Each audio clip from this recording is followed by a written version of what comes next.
Hi, everybody. Welcome. Welcome, everyone in the session. Thank you so much for being here today. This is Signs of a Great Resume, Veterans Edition. And I'm Scott Vedder. It's great to have you here. Looks like we have over a dozen people here joining us today. So, hello. I'm just going to be able to watch in my chat here while I'm sharing my screen. And so, periodically, if you have something that you'd like to type into the chat, like a reaction and whatnot, feel free to do that. You can see the conversations. Hey, Matt's here. Very good. Thanks for being here, Matt. We connected earlier on LinkedIn. And of course, I welcome all of you to connect. Thank you so much for joining us. Let's just give it one more moment as we get people situated. I'm actually going to put a link in the chat here, and that'll be for the handout that you can find on my booth there in the expo that the summit has set up. But that is a direct link, and you can follow along with that link today at home as we discuss the top 5 tips and questions that I get asked about veterans. There's a handout you can print out if you wanted to, or keep it with you. As we do that, hi Enrique and Aaron, thank you so much. I appreciate it. What we're going to do is, before we even begin talking about resumes, I'm sure you may have some feelings about resumes. Just about everybody does. So if you can, in the chat for me, type one word that describes how you feel about resumes. Just one word, and this is a safe space. You're among friends here. So whatever that word is, let's keep it clean and PG. But what is the one word that describes how you feel today about resumes? Let's see. Evolving. Changed, says Jennifer. Confused, says Matt. Sure, absolutely. Anything else? Other words? Stressful. Zalia, yes. And thank you also for connecting earlier. Yes. Any other words that come to mind when you hear the word resume? Anything else? Transitory. Oh, very good, Enrique. That's the fancy word right there. But yeah, it's all of those things for many people. And transitory, that might be the first time I've heard that one, but all of them are ideas that I've heard plenty of before. Frustrating as well. A lot of people are frustrated about the changing and ever-evolving nature of resumes. And you can ask 100 recruiters our opinions about resumes, and you'll get 150 opinions about resumes or more. What you will never hear a recruiter say is, ugh, the candidate made it too easy to see why they're a great fit for this job. So I want to hope today that I can get you to a place where we alleviate some of the frustration and some of the stress that comes along with the idea of resumes by simplifying the process through what I call the signs of a great resume. And we're going to talk about that today. This is on your screen right now. You see what looks like a cartoon resume, and he appears to be cursing at you. Well, he's not cursing. What he's doing is showing you how to write a resume that speaks for itself. And that's exactly what we will be talking about today. So let's jump into it. And we're going to start with some numbers. Hey, there's some numbers. The first is 100, and that stands for the Fortune 100, where I worked as a recruiter. Now, the Fortune 100 is some of the most competitive places around, desirable places to work by any account, and a lot of applicants coming through. 5,000 is the number of interviews I did before I stopped keeping count. It's a lot of interviews. Now, I personally love doing interviews. I get to be like Jimmy Kimmel for a half hour and host your your conversation or whatever, like on a talk show. But most people do not love being interviewed. And frankly, most hiring managers don't even love conducting interviews. They like doing whatever they do. But I enjoyed it, and 5,000 interviews taught me a lot of things. Let's add to the chat again. How many resumes do you think I might have to sort through if I'm going to do 5,000 interviews at a Fortune 100 company? Just take a guess. Again, safe space. There's not anything, such a thing as a silly answer or a silly question today as well. How many resumes do I have to sort through to choose which 5,000 candidates to interview? Just take a guess and put that in the chat here in the conversations tab. Let's see what we've got. Any good guesses on how many resumes I review to select 5,000 candidates to interview? All right. I see 500,000, 5 million, 10,000, maybe 40 to 50K. Yeah, could be a lot. Well, by my estimate, maybe it's 1 million. You see what I did there? That's the next number. I don't know if it's a million, but what I do know is that for every job that gets posted, much like your guesses indicate, there's a lot of candidates, and there's a lot more candidates than there are interview slots. And only the people with the best resumes are the ones who are selected for interviews typically. So, how did I sort through all of those? Well, a lot of different ways, and we're going to talk about some of them today. But what's the number one mean? Well, using the information that I gleaned from sorting through my share of the million resumes, and after doing more than 5,000 interviews, I wrote a number one best-selling resume book on Amazon. But that's me. I'm on a book. I had more hair then, but it is me. I promise. But the number one is not about me. The number one is about you. And somebody else in the room as well. And that's my Amazon that I should have turned off. But the number one is also about you. And that is because you are the only one that you want to have selected in the job search. These other million people, they're lovely. They're your colleagues. They're your battle buddies. They're your fellow veterans, but they're the competition. You don't want them to get the job. You want to stand out for all the right reasons. So what's one more number we can look at together? It's 1600, and that stands for 1600 Pennsylvania Avenue. I had the honor of meeting First Lady Michelle Obama at a program about hiring veterans into the civilian workforce. Got quite a great selfie there. I had her hold the phone. No, I'm kidding. But I said, how can I help? I've got this expertise, and, I want to help veterans because I'm not a veteran. I want to help today's vets find success. And she liked what I had to say. In fact, without any implied government endorsement by any agency, prior or current, I was invited to the White House and the Pentagon as an expert on the military to civilian workforce transition. And it's become a passion of mine. And it's a real privilege that I get to do this kind of work, at a summit like this, and then with nonprofits all over the country serving veterans in transition. The thank you that I got for helping veterans at the White House was a big, sloppy, wet kiss from Sonny Obama, the president's dog, who is like blissfully unaware that she's the dog of the leader of the free world. It's just like, hey, welcome to my house, rub my belly. But I was actually invited back to the White House again, this time during a Republican administration, where I demonstrated, again, my both commitment to veteran transition at any stage of your career. And I delivered a version of today's presentation and my Signs of a Great Interview presentation at the WAMO, the White House Military Office. So a real privilege there. Actually got to eat lunch in the White House Navy mess. And when you leave there, you get presidential M&Ms for dessert, autographed by the commander-in-chief, kind of. They're all red, white, and blue, of course, right? But anyway, today is about my story coming to life to help you, and this is where my story begins. This is my maternal grandfather, Jack Wingate. He was a staff sergeant, Army medic in the Philippines. He deployed during World War II. And my dad enlisted in the National Guard in the Vietnam era in New Jersey. And both of them served their country proudly, and by all means did a great job and were selflessly dedicated to service. And nobody helped them on their way out. Not in 1947, not in 1980 something.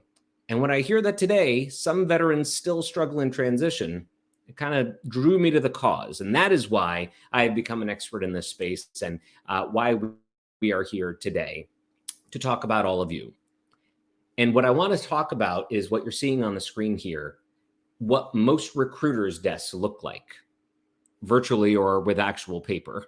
There are resumes coming in from all over the place, and they all look pretty much the same. And they all read pretty much the same too. And that's because most people make the same mistake on a resume. And it's the most deadly mistake you can make. It is actually my number one tip if you're looking at the worksheet that I put the link in the comments there for, or from my expo booth. The question is, what's my best tip for writing a resume? Well, a resume is not a job description. A lot of people, when writing a resume, just describe the job they did. So think about like an English teacher. If an English teacher writes, taught English classes, graded papers, tracked grades, prepared students for the next level. Well, whoop-de-doo, that's what all English teachers do. And if this is a desk full of English teacher resumes, they're all going to look alike if everybody just writes a job description. That's not good enough. And you can imagine this becomes more complex if all you write is an MOS or an NES or an AFSC from the military, where literally that is the same MOS between two individuals.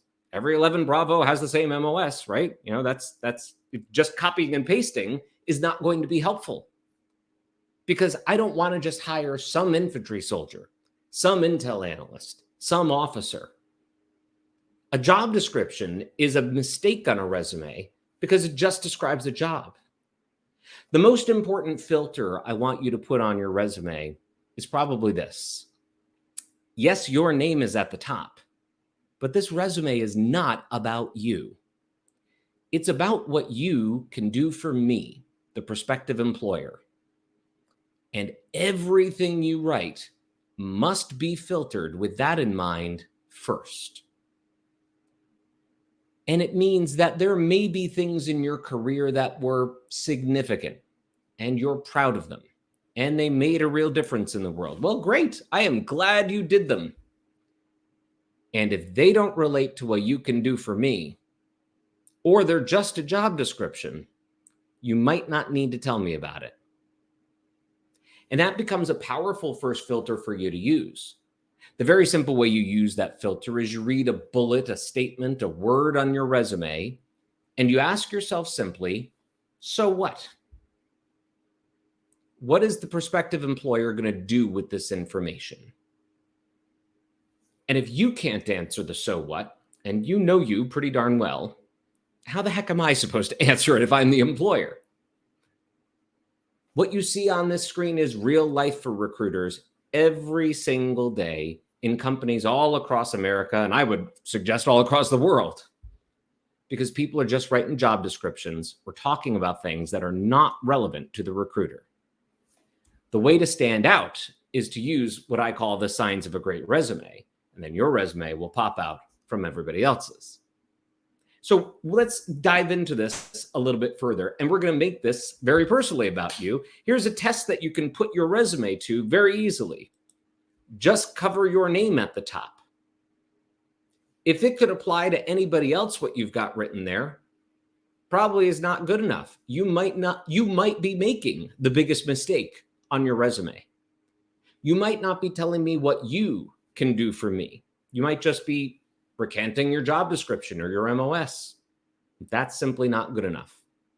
At any level, by the way. Just last week, I worked with an 06 who was on the National Security Council. He wrote a job description of what a director on the NSC does. It's an impressive job description, but every director on the NSC does that within their area of specialty. Of course, it varies some, but yeah, advise the president and others what to do about X, Y, and Z. Every truck driver drives trucks. Every cook cooks. And I see that my screen share has stopped here, so I'll restart that in a moment here for you. But that is what I'm talking about. If it could be somebody else's resume, no matter how distinguished a career you've had, it's simply not good enough, because it's not about the job. It's about what you can do for me. The way to stand out, of course, is to use the signs of a great resume. And this is what probably looks like a curse word. Incidentally, cursing is a bad idea on your resume. So I was working with a woman who was like the overnight leader at a convenience store of some sort. And she's like, why am I not getting interviews? I said, well, I think I see the issue. She described herself as the third shift supervisor, but she misspelled shift. There was no F. You get what I mean, right? Okay. So this is not a curse word. You want this on your resume. And this is in that worksheet I put in the comments. These are the signs of a great resume. And the first one is exclamation point. Wow. Any part of your experience that was amazing. And look at this. No one else can say this relevant information about why I'm qualified. Now, this is a metaphor. Don't actually write exclamation points all over your resume. It'll feel like you're yelling at me. But the next sign is the at symbol. At what point did you gain the experience? Defining points, places, dates, and things in your career. Some numbers that quantify and prove your past successes. The dollar value of your contributions when you know them. We'll talk more about that in a minute. And percents, figures that easily show growth and results. And I do notice the screen share keeps dropping, so I'll just keep putting it back up when it does. So this is what makes all the difference, the signs of a great resume. And if you need to remember what the signs are, you can just look down at your keyboard and above the numbers 1 through 5 on the left there. That's clever. I came up with that. Those are the signs of a great resume. Now think about me as a recruiter.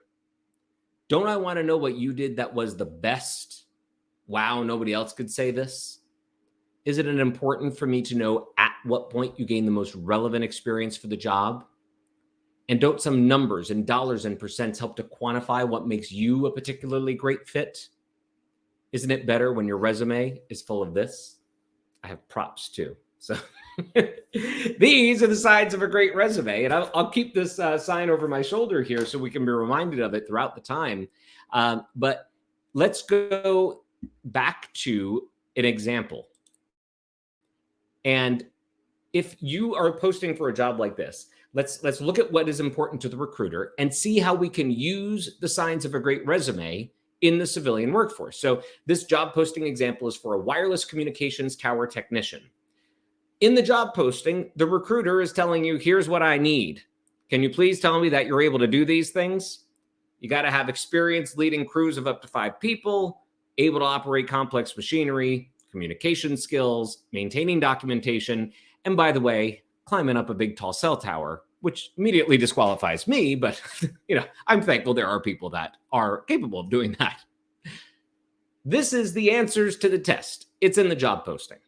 It's not a mystery. You don't have to wonder what to quantify or what kind of examples to show. They've told you what kind of examples to show. So let's look at this as a resume that might be written like a job description, like an MOS for that job posting, or one that is written using the signs of a great resume for that job posting. And let's compare and contrast and see when you can spot the difference. Well, an MOS might say something like, plan flights and ascertain factors necessary to safely accomplish missions as a CW-3 piloting a UH-60 Blackhawk. Okay, that is the description of what a chief warrant officer does. But does that help me understand why this candidate can do anything with wireless towers? I don't know. What about this? Led a team of 4 flight crew members and planned 200 plus missions as a pilot of a $20 million helicopter during wartime deployment in Iraq.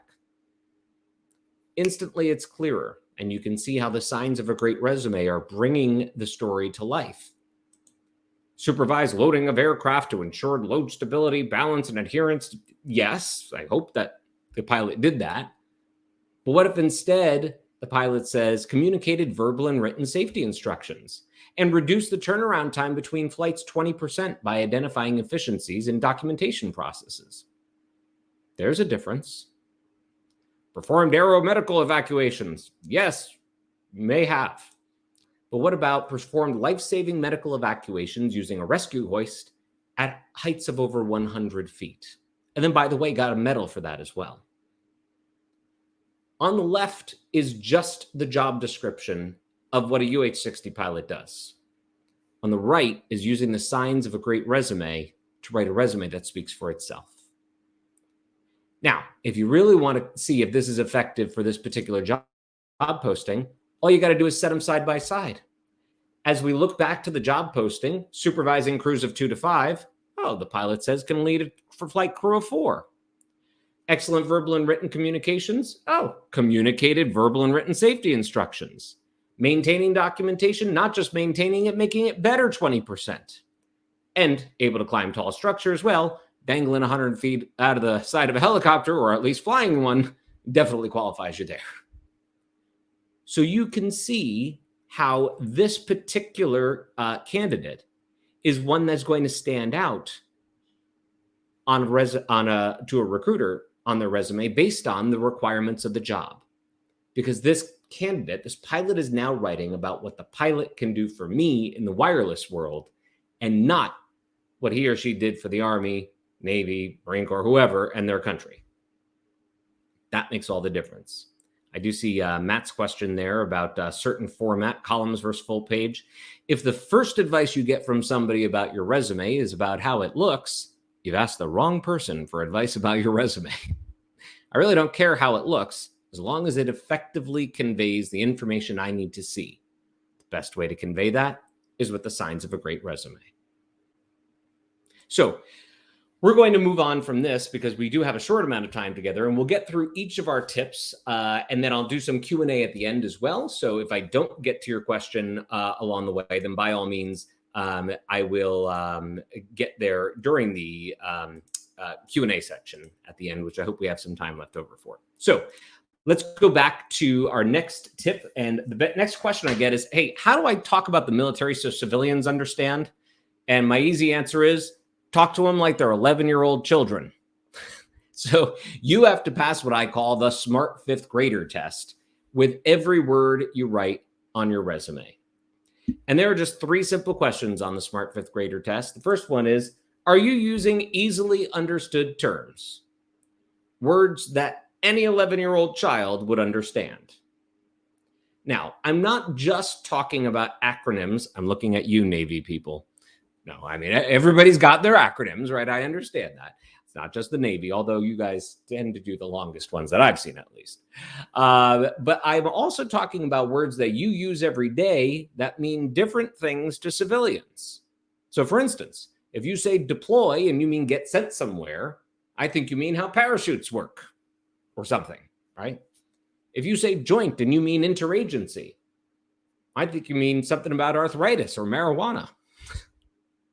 So if you talk at the 5th grade level with the words you use, everyone will understand you, including another veteran. And they may go, oh, does that mean you were on a joint force doing the X, Y, and Z thing and wherever? Sure, yes. But as you well know, most people are not veterans. So you don't write the resume for veterans' benefits. That sounds weird. For the benefit of veterans who are reading it, you write the resume for the benefit of a civilian who does not understand your experience. And that's where you need to start. Now, the real Rosetta Stone, if you will, like what words can you use, is the job posting, because in the job posting, if they're talking about something, you can talk about it. If you're going to apply at a defense contractor, one of the big, huge manufacturers in the defense industrial complex, they speak defense pretty well because you work for their favorite customer, the DoD, or DHS if you're here from the Coast Guard. So, it's okay to use some military terms when you're serving the military, but don't even assume there that they may know exactly what you mean, because between branches, between types of jobs, there's still not complete understanding. So always start at the 5th grade level and work your way up when it comes to language. The next question for the smart 5th grader is, are you focused on good news only? Now, I recognize the business of fighting war is not always good news. I get it. But I don't need to hear about knocking down doors and finding bad guys or anything like it. What I want to know is, how'd you make the world a better place? What did you do to help people stand out? How did you improve a process? How did you make things more efficient or effective? And what made your team the best because of the actions you helped them to do? What can you describe using the signs that is good news? And finally, be concise. Are you getting to the point quickly is the last question, because a 5th grader's got a very short attention span for hearing about your old job, right? Now, I'm told there's a military term that works nicely here. Bluff, bottom line up front. Just do that. For every bullet on your resume, ask yourself, what is the bluff? What is the main thing someone is supposed to take away from reading this bullet? And write that first. The way I like to think about it as a civilian is, tell me a fairy tale backwards. They all lived happily ever after. Good news, because once upon a time, here's some details if you need it. When you do that, you immediately catch the attention of the reader. And even if they have a short attention span, they'll get the main point first. Within a single example, the bluff may change depending on what point you're trying to make. Sometimes the bluff is the result. Sometimes the bluff is how you handled it. So when you hear things like, oh, use the STAR method, a lot of people say situation, task, action, result. I don't know. If that's what's best to convey the message, that could work. But often the situation and task you're in is very different in the military than the situation and task we're in here in the civilian world. So I'm personally a fan of the RATS method. Talk about results first that are relevant, the actions you took to get there, the situation and the task if you have time, and of course, the signs of a great resume. That's the way each bullet can stand out. So that's the smart fifth grader test. And if you want to put it to the test, you happen to have kids in your life, go take them out for pizza or something and ask their best friend whose parents are not in the military. Am I making any sense if I say this? Because your own kids are probably too smart if their parent has been in the military for much of their life. They've picked up a lot of stuff just, organically here and around the house, maybe. So smart fifth grader test makes it easy for everyone to understand what you're talking about. We'll move on to the next question I get, and that's now on the back of the worksheet here. It's about how can I ensure that the values, the moral compass, the strong sense of leadership I have comes across from what I gained in the military to the civilian world. And this time I'll give you an acronym on my own here, since I know we love our acronyms. I want you to tell civilians I'm a patriot. And it's what I've come up with to describe some of the things that I think most veterans come to the picture with.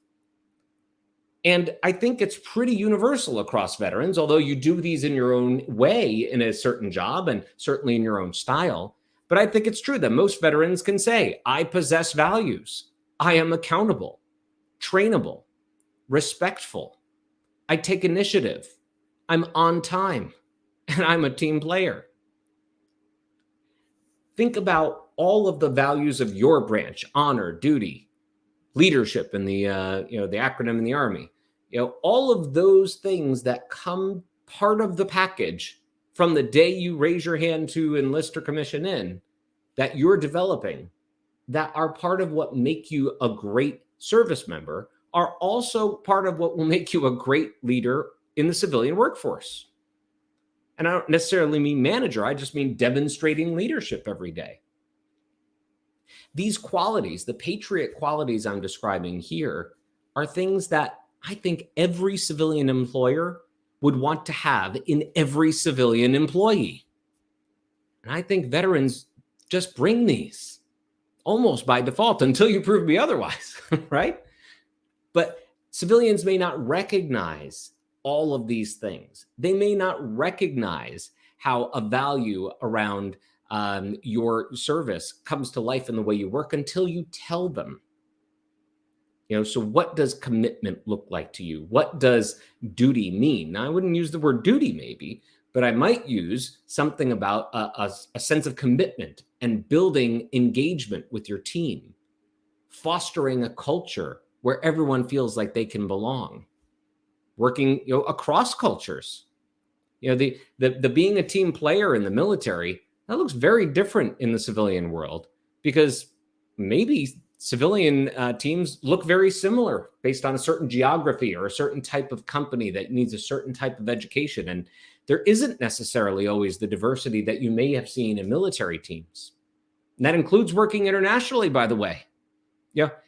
A lot of Americans rarely leave their zip code. Like, keep that in mind. It's pretty unique to have traveled as much as many veterans get to travel or deploy or serve and work with our partners around the world. But all of these qualities can be described using the signs of a great resume when you give specific examples. And I don't just mean I was accountable for $4 billion worth of aircraft. Okay, that's very nice. And all that means is the Air Force buys expensive aircraft, right? Like, it doesn't actually tell me anything about you. And being accountable for it, well, you could have been accountable for it and lost $2 billion worth of that aircraft. Where did I put those F-18? I know they're here somewhere, right? So give me the behavior that you demonstrated in the service. That is the behavior you are going to demonstrate in the civilian world. And help me see what makes you a great fit by describing how you demonstrated that behavior using the signs of a great resume. Tell them, I'm a patriot. All right, the next question I get is, where can I figure out what to put on my resume? Well, the good news here is Uncle Sam is a meticulous records keeper. So you can log on to the VA website, e-benefits, and then even the National Archives keeps copies of your evals, fit reps, and everything I think forever, or at least, for many, many years. So you can go back and get all sorts of data that might jog your memory, that might remind you, oh yeah, there was this time I did something relevant, because it doesn't necessarily matter when and where something happened as much as it mattered that it happened. So I don't think there's a finite timeline on what you can include on your resume. You can include whatever is relevant. Now, the relevance of some things don't have a lasting or good staying effect. If you're an IT professional and the last time you touched a computer was when Reagan was president, you probably got a gap in skills in terms of IT, right? But that's an extreme example. A lot of the examples that are technical capabilities or leadership traits are pretty evergreen. And while the technology may change, or the application of that skill may change, or the environment may change, your ability to demonstrate leading a project, building a team, training people, that stays with you long after the job is gone. So go look for your stuff. And you can ask people that you work with. You can ask your commanding officer, ask your senior NCOs that you work with, ask your colleagues, ask people that report to you. Hey, is there something remarkable that you would say we did together that helps show kind of what I can bring to someone? Because I'm getting out of the service. I need a little guidance here. I hear from a lot of veterans, I don't like talking about myself. And to that I say, good, I don't want you to talk about yourself. I want you to talk about what you can do for me. And sometimes just asking a third party is a good way to get some objective feedback that you can then put to use. And you can almost pretend in your mind that somebody else is writing your resume if you don't like talking about yourself. Just keep it to the facts. And then it's never like, hey, look at me, look what I can do. It's just facts. That's what the signs of a great resume represent. The facts and evidence of past success that are good indicators of your potential for future success. Last question I get a lot of is like, what if I'm changing careers, or doesn't necessarily make sense the job I want to go to based on the job I'm doing today? And this is a very, very common question that I get.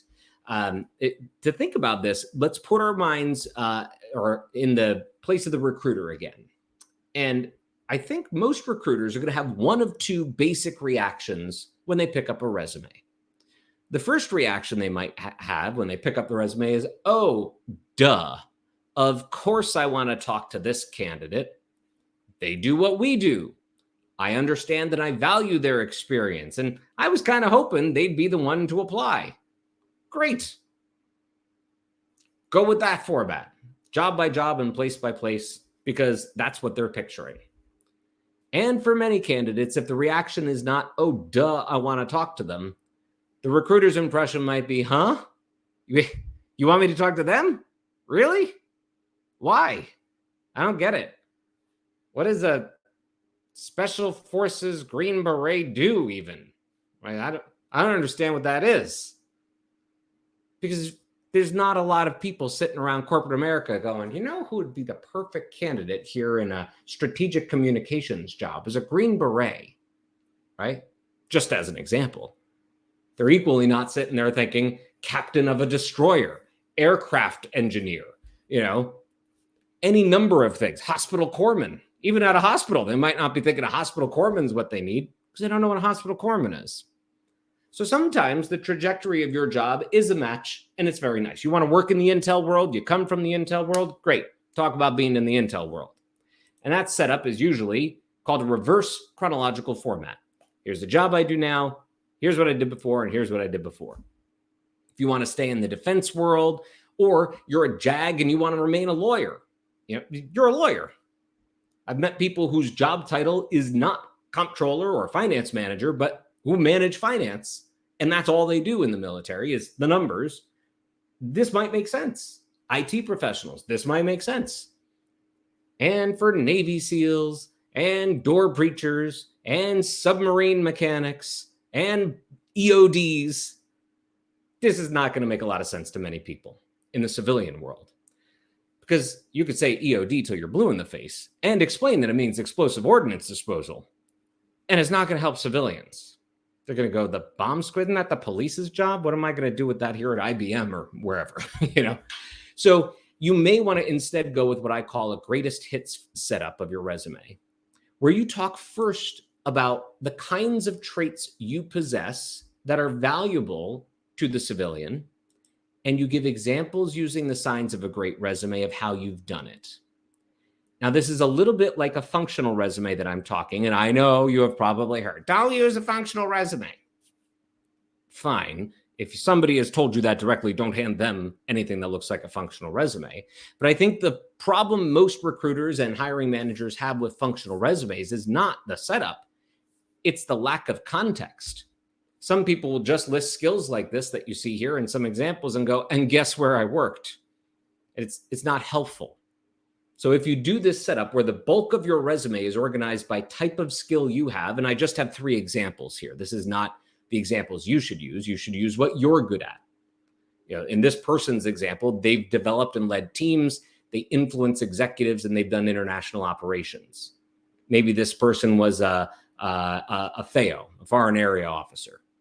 And that's what their job is going to be. They want to work in international diplomacy, but their job as a FAO was 2 jobs ago, and now they've been at the Pentagon doing some kind of strategy that's not as relevant. Well, maybe they would set their resume up like this.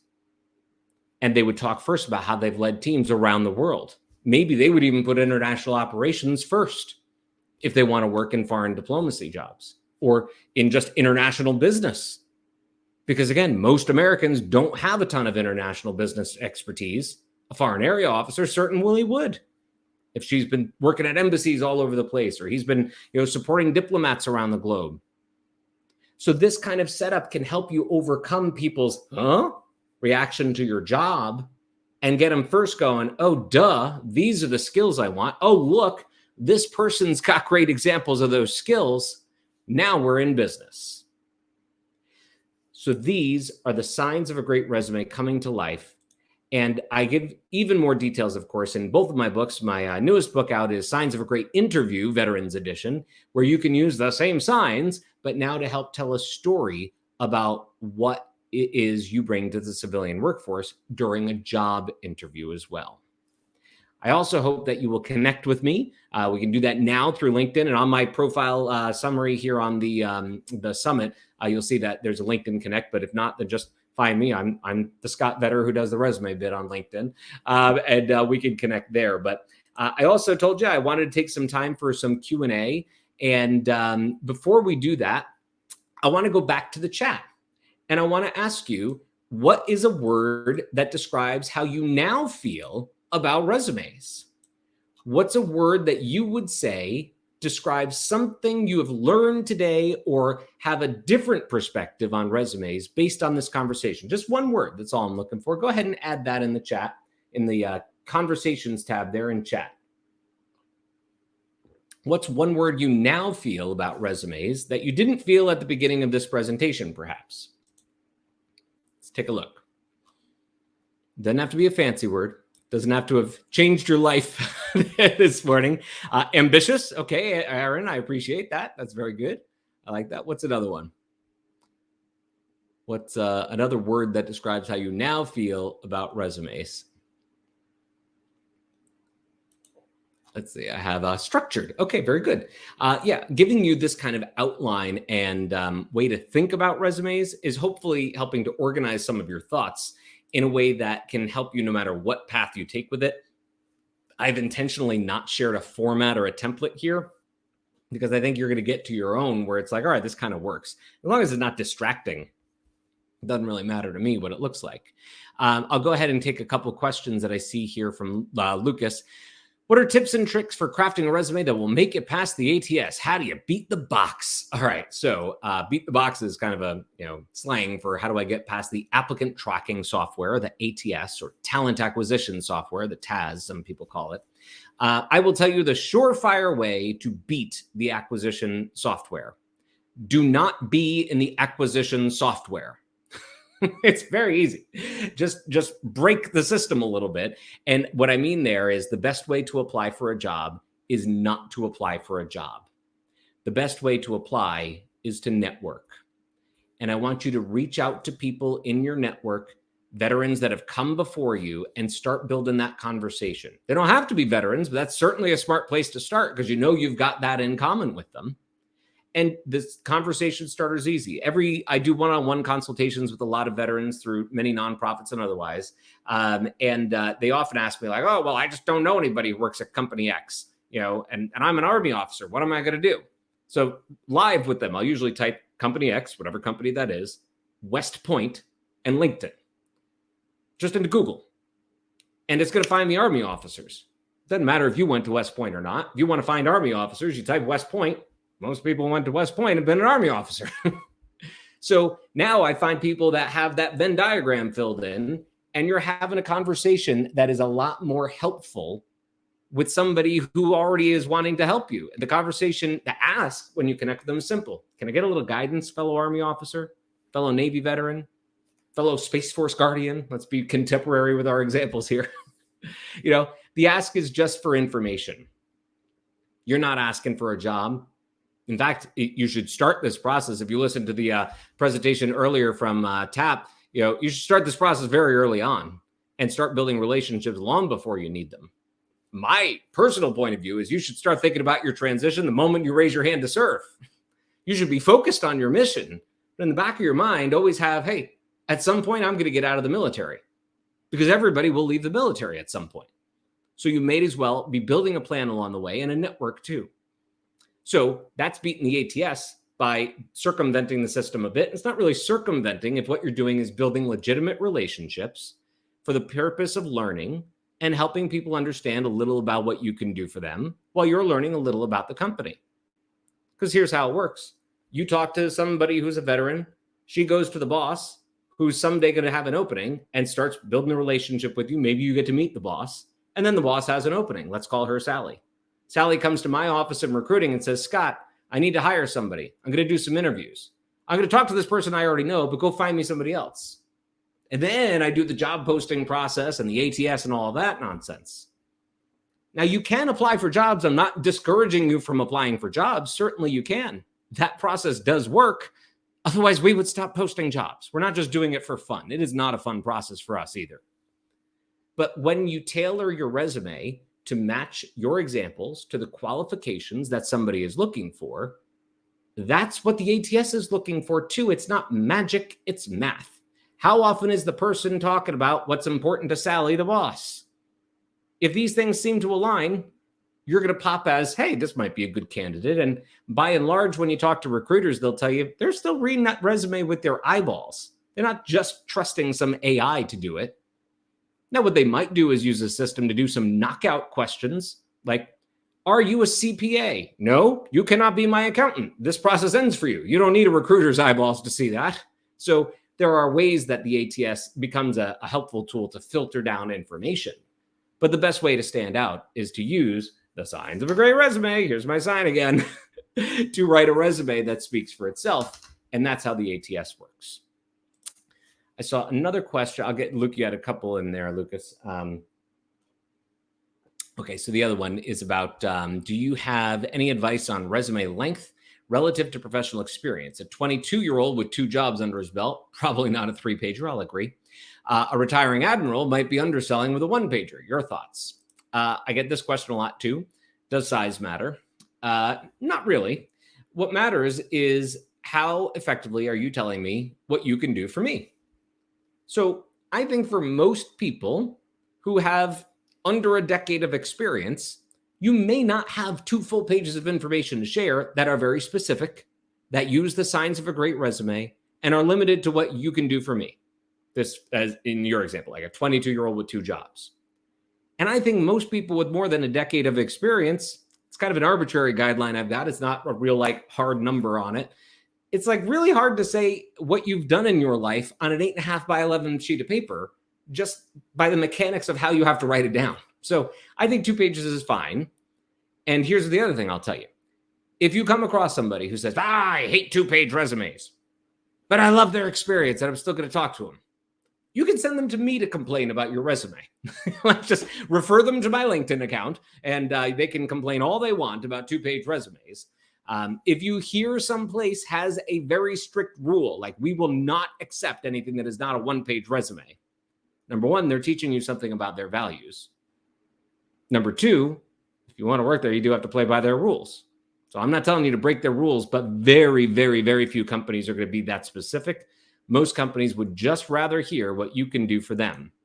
And if you do that effectively, then it doesn't really matter what your resume looks like. Those were the questions that we had recorded in the notes here. Are there others? If you can click that raise hand button too, I believe. You can add a new question in the chat. I will happily entertain other questions that you may have. Let's give that another minute and see. Other questions about resumes. And here's one more has just come in, it looks like. Is the cover letter an extinct species? Well, I think in practice, it may be on the endangered species list because a lot of people don't do it. But it's my opinion that you should do it and write a cover letter for each job because it's the first person point of view story on why are you applying? Like you could just say things in the first person that you can't say on a resume as clearly. So you might say, hey, I am excited to move back to Colorado where my family lives in the beautiful mountains. And the reason I'm applying at XYZ company is because your mission is important to me. Or I buy a lot of your stuff. I'm one of your favorite customers.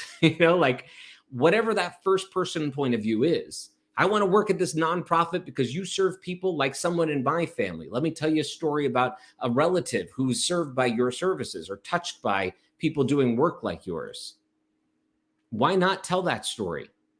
Now, I don't like to say the word hack, about like hacks on a resume. So I don't know if this is a hack or a trick, but I just make the cover letter page 1 of the document and then start the resume on page 2.